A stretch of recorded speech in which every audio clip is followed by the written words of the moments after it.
এখন থেকে পাহারাদারের ভূমিকা পালন করবেন? প্রত্যেকটি নরনারীর ভোটের অধিকার আপনারা পাহারা দিবেন। ভোট যার ইচ্ছা যেখানে তাকে দিবে, কিন্তু আমরা ভোটের বাক্স পর্যন্ত ভোটারকে পৌঁছে দিতে চাই। ওই বাক্স পর্যন্ত ভোটার পৌঁছার পরে তারা নিজের ভোটের হিসাব তারা গ্রহণ করবে ইনশাআল্লাহ।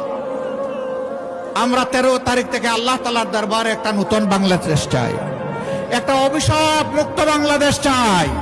আমার মায়ের জন্য একটা নিরাপদ বাংলাদেশ চাই, শিশুদের জন্য একটা নিরাপদ বাংলাদেশ চাই, আবাল বৃদ্ধ বনিতার জন্য একটি নিরাপদ বাংলাদেশ চাই, সকল ধর্ম বর্ণের মানুষের জন্য নিরাপদ বাংলাদেশ চাই। সেই বাংলাদেশ চাইলে এখন থেকে দুটি ভোটের ব্যাপারে কঠিন সিদ্ধান্ত এবং স্পষ্ট সিদ্ধান্ত নিতে হবে। হ্যাঁ ভোট মানেই হচ্ছে আজাদি, না ভোট মানে হচ্ছে গুলামি। এবার আপনারা বলুন, আজাদি না গুলামি? আজাদি না গুলামি? 12 তারিখ ভোট হবে ইনশাআল্লাহ হায়ের পক্ষে। প্রথম ভোট হা, এরপরের ভোটটি হবে ইনসাফের পক্ষে। যারা তাদের চরিত্র হেফাজত করেছে, সংগঠনকে হেফাজত করেছে, তারা দেশকে হেফাজত করবে ইনশাআল্লাহ। আমাদের কথা ভাই একবারেই স্পষ্ট, জীবন দিব, আমার মায়ের ইজ্জত দেব না। মায়ের ইজ্জতের জন্য লড়ে যাব।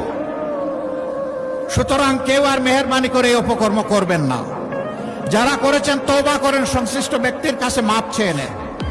তিনি চাইলে মাফ করে দিতে পারেন, আল্লাহ আপনাকে মাফ করে দিতে পারেন। আমাদের একটি বন্ধু সংগঠন তারা ফ্যামিলি কার্ড দেওয়ার ঘোষণা করেছেন এবং এটাও বলেছেন যে এটা মায়ের হাতে দেবেন। তারা একদিকে দিচ্ছেন ফ্যামিলি কার্ড, আর একদিকে দিচ্ছেন আমার মায়ের গায়ে হাত। এই দুইটা একসাথে চলে না। আমরা অনুরোধ করব, নিজের মাকে সম্মান করুন। যদি আপনি নিজের মাকে সম্মান করতে পারেন, তাহলে গোটা মায়ের জাতিকে আপনি সম্মান করতে পারবেন। আর যদি নিজের মাকে সম্মান না করতে পারেন, আপনি বাংলাদেশের একজন নারীকেও সম্মান করতে পারবেন না। আজকে বিভিন্ন জায়গায় হামলা শুরু হয়েছে, মাথা গরম হয়ে গিয়েছে। মাঘ মাস, আরে ভাই এখন মাথা গরম হলে চৈত্র মাসে কি করবেন? একটু ঠান্ডা রাখেন না। এখন তো আরামদায়ক বাতাস আছে, আবহাওয়া আছে, এই সময় গরম করিয়েন না মাথাটা। জনগণের রায়ের প্রতি আস্থা রাখুন। অতীতে জনগণের রায়কে যারা সম্মান করে নাই, তাদের পরিণতি কি হয়েছে তার থেকে আমাদের সকলের শিক্ষা নেওয়া উচিত। মা বোনেরা, ইনশাআল্লাহ এই নতুন বাংলাদেশ আল্লাহ যদি আমাদেরকে গড়ার সুযোগ দেন, এই নতুন বাংলাদেশে আপনি আপনার নিজ গৃহে, অবস্থানস্থলে, আবাস ভূমিতে, আপনি চলাচলের সময় এবং কর্মক্ষেত্রে সব জায়গায় ইনশাআল্লাহ দুটি জিনিস আপনাদেরকে আমরা নিশ্চিত করতে আমরা প্রতিজ্ঞাবদ্ধ। একটি আপনাদের মায়ের মর্যাদা, দ্বিতীয়টি হচ্ছে আপনাদের নিরাপত্তা। এই দুইটা ইনশাআল্লাহ আমরা নিশ্চিত করব। 15.5 বছর শুধু আমরা নির্যাতিত হইনি, আরো অনেকেই নির্যাতিত হয়েছেন। তবে এটা সঠিক, আমরা যেভাবে নির্যাতিত হয়েছে সেইভাবে অন্য কেউ নির্যাতিত হননি। কারো অফিস সবগুলো বন্ধ ছিল না পুরোটা সময় জুড়ে। কারো নির্বাচন কমিশনের নিবন্ধন অন্যায়ভাবে বাতিল করা হয়নি। কারো দলীয় প্রতীক কেড়ে নেওয়া হয়নি। কারো নেতাদের ঘর বাড়ি বুলডোজার দিয়ে ভেঙে ফেলা হয়নি। এবং শেষ পর্যন্ত দিশাহারা হয়ে কারো সংগঠনকে নিষিদ্ধ ঘোষণা করা হয়নি। এই সবগুলা ছিল জামাতে ইসলামের উপর চরম জুলুম। সেই সময় আপনারা আমাদেরকে আশ্রয় দিয়েছেন দেশবাসী, আপনারা আমাদেরকে ভালোবাসা উপহার দিয়েছেন, আপনারা সাহায্যের হাত বাড়িয়ে দিয়েছেন।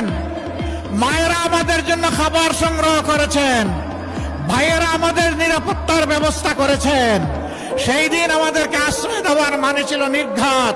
আপনার সম্পদ, আপনার জীবন এবং আপনার ইজ্জতের পর আপনি আক্রমণকে আহ্বান করে নিচ্ছেন। সরকারের কুপানলে পড়বেন, আপনারা তা পরোয়া করেননি। আমাদেরকে আপনারা আদর করে ভালোবেসে আপনাদের কুলে বুকে আমাদেরকে ঠাঁই করে দিয়েছিলেন। আমরা আপনাদের কাছে বড়ই ঋণী। এ ঋণ পরিশোধ করার কোনো শক্তি আমাদের নেই।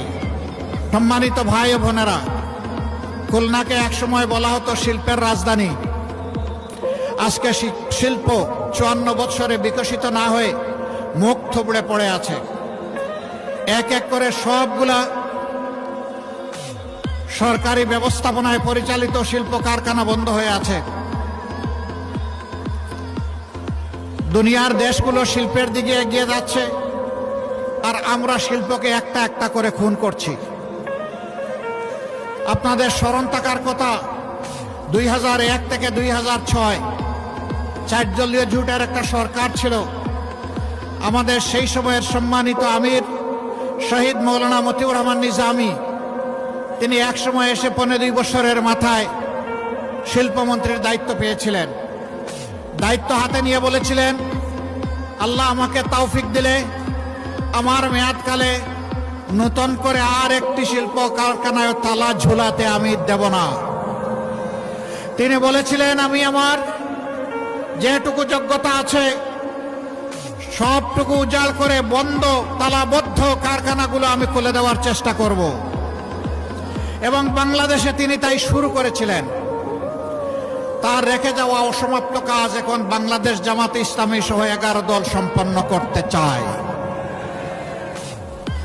এই শিল্প কারখানাগুলো বন্ধ হওয়ার কারণে লক্ষ লক্ষ শ্রমিক বেকার হয়ে পড়েছেন। এখানে একজন মানুষ বেকার হয়নি, একজন মানুষ বেকার হওয়ার সাথে সাথে একটা পরিবার বিপদের মুখে পড়ে গিয়েছে। আমরা ইনশাআল্লাহ জনগণের ভালোবাসায়, সমর্থনে, ভোটের আয়ে, আল্লাহ তাআলার ইচ্ছায় যদি এদেশের সেবা করার সুযোগ পাই, আমরা কথা দিচ্ছি বন্ধ নয়, বন্ধগুলা খুলবো, নতুন করে ইন্ডাস্ট্রি স্থাপন করা হবে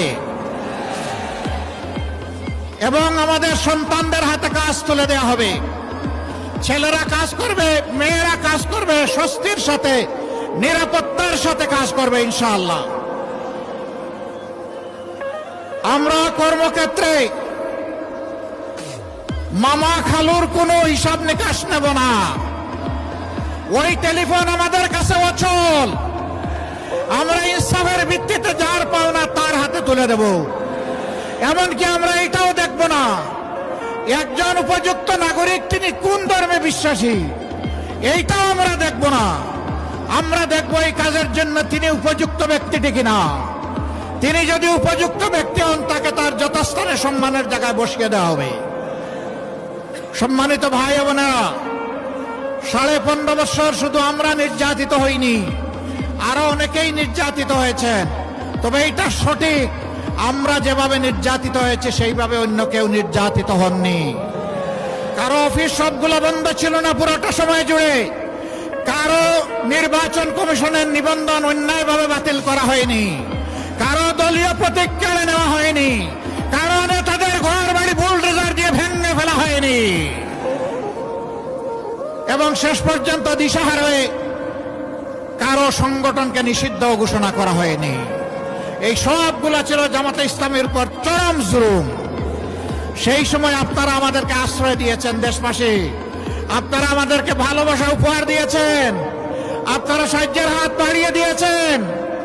মায়েরা আমাদের জন্য খাবার সংগ্রহ করেছেন, ভাইয়েরা আমাদের নিরাপত্তার ব্যবস্থা করেছেন। সেই দিন আমাদেরকে আশ্রয় দেওয়ার মানে ছিল নির্ঘাত আপনার সম্পদ, আপনার জীবন এবং আপনার ইজ্জতের পর আপনি আক্রমণকে আহ্বান করে নিচ্ছেন। সরকারের কুপানলে পড়বেন, আপনারা তা পরোয়া করেননি। আমাদেরকে আপনারা আদর করে ভালোবেসে আপনাদের কুলে বুকে আমাদেরকে ঠাঁই করে দিয়েছিলেন। আমরা আপনাদের কাছে বড়ই ঋণী। এ ঋণ পরিশোধ করার কোন শক্তি আমাদের নেই। মহান আল্লাহ তাআলার দরবারে দোয়া করি, যেভাবে আপনারা আমাদের জন্য নিরাপদ আশ্রয় করে দিয়েছিলেন, আল্লাহ যেন এই দুনিয়া এবং আখিরাতে আপনাদের জন্য সেই নিরাপদ ঠিকানা ঠিক করে দেন। আজ বলতে পারেন আমি এখানে দাঁড়িয়েছি বাংলাদেশ জামাতে ইসলামের পক্ষে কথা বলতে নয়। সেই 15.5 বছর মায়ের বুক থেকে যে সন্তানকে কেড়ে নেওয়া হয়েছে, আমি ওই মায়ের পক্ষে আজকে কথা বলতে দাঁড়িয়েছি। যে বাবার বুক থেকে তার সন্তানকে তুলে নেওয়া হয়েছে, আমি সেই বাবার পক্ষে কথা বলতে দাঁড়িয়েছি। যে বোনটির বুক থেকে তার স্বামীকে উধাও করা হয়েছে, আমার সেই বোনটি, আমার মজলুম বোনটির পক্ষে আমি এখানে দাঁড়িয়েছি। যে কচি সন্তানগুলোকে এতিম করা হয়েছে, আমি সেই এতিম অবুঝদের পক্ষে এখানে দাঁড়িয়েছি।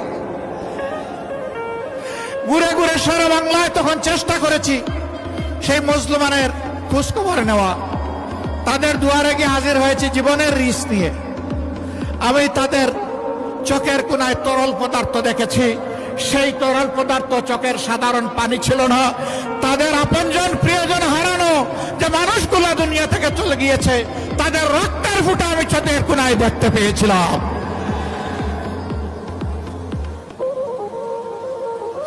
অবুঝ বাচ্চাগুলো বলতো, আসেন আমার সাথে আসেন। হাত ধরে নিয়ে একটা দেয়ালে তার বাবা রাখা ছবি দেখে বলতো, এটা আমার বাবা। আমার বাবা কি আর আসবে? এই শিশুদেরকে জবাব দেওয়ার মতো কোনো ভাষা আমাদের বুকে টুটে ছিল না। সেদিন আমরা স্তব্ধ হয়ে গিয়েছি। সারা বাংলাদেশকে বৌদ্ধভূমিতে পরিণত করা হয়েছিল। আজ আমি তাদের পক্ষে দাঁড়িয়েছি। এখানে